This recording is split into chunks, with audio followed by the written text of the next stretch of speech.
Your signet ring. There, you're ready. Thank you, Alexei. Open the doors.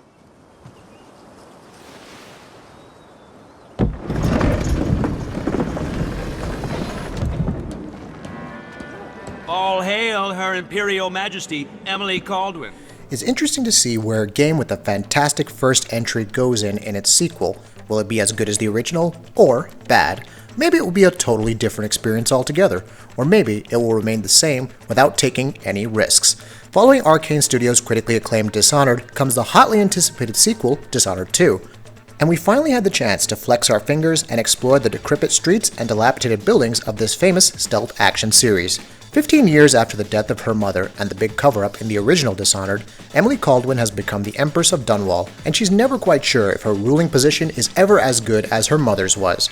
Emily's royal protector and father, and main protagonist of the original Dishonored, Corvo Attano, watches over and guides her rule. While Emily sits on the throne and struggles with her duties as Empress, her enemies are being slaughtered by someone, or something, going by the codename Crown Killer.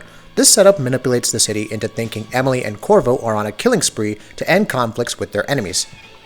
While hosting a party to commemorate the anniversary of the death of her mother, a woman rushes in to inform Emily that she is the sister of Emily's mother. Delilah, the sister, is still alive and ready to rule in Emily's stead. But when Emily doesn't quite understand the full spectrum of what is happening, Delilah, who claims to be the rightful heir to the throne, tries to arrest Corvo and Emily with her supernatural powers and accuses the duo of being the Crown Killers themselves. Now it's up to Corvo and Emily to clear their names, but first, you must choose who you're going to play as in Dishonored 2. That's right, the game gives you a choice to play as one or the other this time around. Depending on who's chosen, the story will take some rather interesting turns along the way, from either character's specific point of view. Surprisingly, the story is brought out in a rushed way and is very cliché right from the beginning. There isn't even time to take a moment and breathe by the time you figure out what is exactly going on. The pacing of what happens, when, and where are just thrown out the window in exchange for quick setup and timing that just never feels comfortable story-wise. It's a sad spin on the original game's cleverly unwinding storytelling. What bleak and dismantling scenery of Dunwall City was in the first game casually passes its rotting corpse into the sequel's Karnaca, a city that Emily suspects holds the key to getting back her rule on the throne. The decaying oceanside city of Karnaca is brighter and more beautiful than Old Dunwall, but only from the outside. Most of your time will be spent inside of buildings and or hiding in the dark to avoid detection. It's interesting that Arcane Studios chose to make Dishonored 2 nearly aesthetically identical to its predecessors in almost every respect. You won't notice much difference between the architectural building designs of Dunwall and Karnaca, and most of the time, it'll feel like you aren't even playing a sequel, but rather a second disc from the first game. Even being built from Arcane Studios' new Void engine has brought little difference from the last generation game to this current generation's sequel. Though Dishonored 2 is not at all a bad-looking game, it doesn't offer much of a difference in performance and spectacle. What's nice, though, is the level design. Each mission area is designed to tackle your objective in many different ways, from going straight in through the door, to finding alternate routes that can be up high, down low, or crawling through ducts. The limits of stealth action have definitely been revved up this time. Dishonored 2 can be played as a full-blown stealth game, where you can make your way through the entire experience without being seen and killing a single soul, or it can be the total opposite, where you can fight your way through every battle and kill everyone, or even a little bit of both if you like. The choice is up to you, and what you do with your sword and pistol to get revenge. Your actions throughout the experience are balanced by your playstyle, based on morality choices, such as to kill or not to kill, and everything leads back to the overall chaos meter at the end of each mission. How you play this game is up to you. There is no right or wrong way. What I found out is that compared to the original Dishonored, this version is much easier to play as an action game. In the original, if you got caught, fighting your way out of battles was often too difficult, making the game almost force stealth upon you. No matter how good you were at blocking attacks with your sword, this game, not so much. It's a more fluid experience where fighting your way from beginning to end is now more comfortable. Blocking, choking, and throwing enemies is more precise in the sequel. Other than that, I didn't find any distinctions that could separate the gameplay style from its prequel.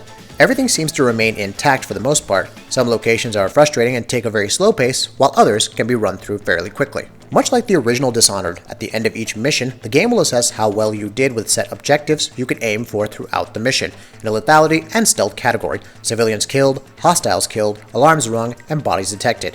If you decide to be stealthy, an overall chaos level will be assigned based on how high or low your lethality and stealth objectives were. Either way, your playstyle will ultimately have its repercussions in the end. Supernatural powers are back, with some returning classics and new powers thrown in for style. Everyone who's played the original Dishonored 2 will remember some of the classic powers, such as Far Reach, which allows the player to span great distances in any direction instantly. Some newer additions include Shadow Walk, which turns Emily into a shadow monster, reducing her visibility when walking past enemies. Much like the original game, these powers can be upgraded with runes that are scattered throughout each mission stage, just like in the first game. Along with finding runes to gain new powers, bone charms return as well and allow the character's special abilities suited more towards combat and stealth than raw power. The all-new bone charm crafting stations are actually pretty neat. Creating all new bone charms is fun, but there isn't a lot of added bonus to the overall experience. You may be able to block an extra attack or fall greater distances without getting hurt, but without the ability to craft and manipulate powers, the bone charm crafting ability is kind of left in the dust. The game does offer a bonus challenge where you can play the entire game without powers. It's a much different experience. In Dishonored 2, we finally get to hear Corvo and Emily converse with each other for the first time, and it's not good, at least for Corvo. His sickened inflection sounds horrible, and he isn't even sick, for all we know. It's not just his voice. Several others in the game give off a stereotypical video game voice and persona that in some cases is almost cringeworthy. On the other hand, having a playable character voice his and her thoughts gives us more of what's inside what they're thinking and what they feel at that very moment, something we didn't receive in the first game, which can be a very interesting take on a new perspective. In the original, we had to rely on tons of notes, books, and other ways of reading the backstory. That's still the case in Dishonored 2. If you want to know every dirty little secret in Karnaca, expect to read through notes during your playtime. In the end, Dishonored 2 is just pretty similar to the original. It is a game that took less risks, borrowed several aspects from the original, and built on it. Although the experience is largely the same compared to the original, the game's two different characters with different playstyles adds a bit of variety to the gameplay and story.